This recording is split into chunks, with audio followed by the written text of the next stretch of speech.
Buenas tardes. Antes de comenzar, quería agradecer a la organización por darme la oportunidad de presentar este trabajo.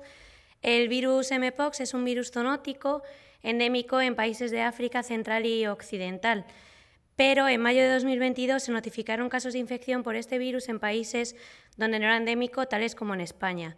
Nuestro grupo, por tanto, se planteó si podría tener algún efecto la infección por mpox en personas con VIH, de tal manera que analizamos los efectos residuales de la infección por mpox en personas con VIH a nivel de la reactivación del provirus, de la respuesta citotóxica frente al VIH-1 y el tamaño del reservorio.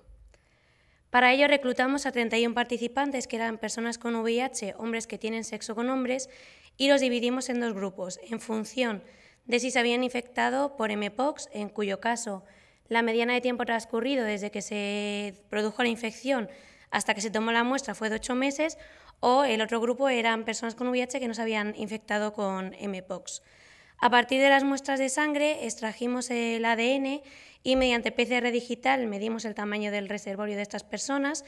Por otra parte, purificamos los linfocitos CD4 y los estimulamos durante 5 días para posteriormente, mediante citometría de flujo, medir la reactivación del provirus y las subpoblaciones de memoria de estos linfocitos CD4, y finalmente enfrentamos los linfocitos de los participantes a unas células diana, que son las células TZM, que habíamos infectado con una cepa de laboratorio del VIH que es el NL43 wild type. Tras una hora de cocultivo, medimos los niveles de caspasa-3 como un marcador de inducción de apoptosis y las subpoblaciones celulares de los linfocitos de los pacientes mediante citometría de flujo para analizar las poblaciones citotóxicas. Respecto a las principales características de ambos grupos de población, lo que se puede apreciar es que la mediana de edad del grupo de personas con VIH que no se infectaron por mpox es mayor en comparación con el grupo que sí que se infectó.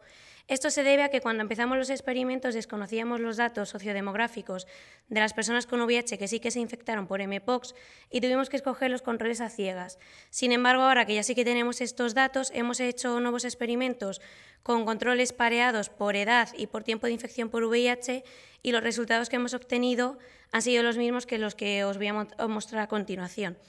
Respecto al ratio CD4-CD8, este fue menor en las personas con VIH que no se infectaron por mpox, pero si os fijáis en los niveles de linfocitos CD4 en ambos grupos eran mayor de 500 células por mililitro, y la carga viral fue indetectable en el 100% de las personas con VIH que se infectaron por mpox y en el 88,2% de las personas con VIH que no se infectaron. Respecto a la reactivación del provirus, como se puede ver en la figura 1, esta fue mayor en los linfocitos, en las subpoblaciones de memoria efectora de los linfocitos CD4 de las personas que se habían infectado por mpox. Y esto correlacionó directamente con que en estas subpoblaciones de memoria estaba elevada la forma inactiva del factor antiviral SAMHD1, que es fundamental para proteger a la célula de la infección. Por tanto, la infección por mpox activó los linfocitos CD4 de estos pacientes, de estos participantes, haciéndolos más susceptibles a la reactivación del provirus. Además, cuando analizamos la respuesta citotóxica frente al VIH, lo que encontramos es que este era mayor en las personas con VIH que se habían infectado por mpox, y eso estaba directamente correlacionado con que estas personas presentaban mayores niveles de poblaciones citotóxicas inespecíficas, tales como los linfocitos TCR gamma delta y las células NKT.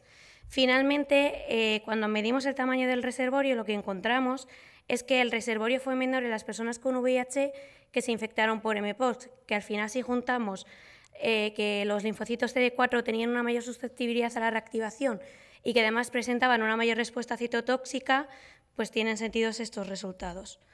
Por tanto, para concluir, la infección por mpox aumentó la reactivación proviral y los niveles de la forma inactiva del factor antiviral SAMHD1. Por otra parte, indujo una mayor respuesta citotóxica que estaba basada en mayores niveles de poblaciones citotóxicas inespecíficas, tales como los linfocitos TCR gamma delta y las células NKT. Todo esto condujo a la disminución del tamaño del reservorio en aquellos individuos que se infectaron por mpox hace 8 meses, y por tanto los resultados de este estudio serían una prueba de concepto de que una estrategia SOC and Kill adecuada podría reducir eficazmente el tamaño del reservorio.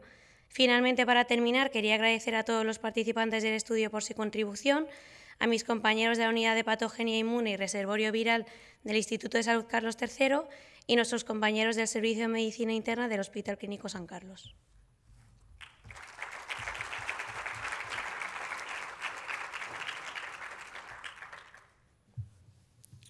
¿Alguna pregunta? ¿No?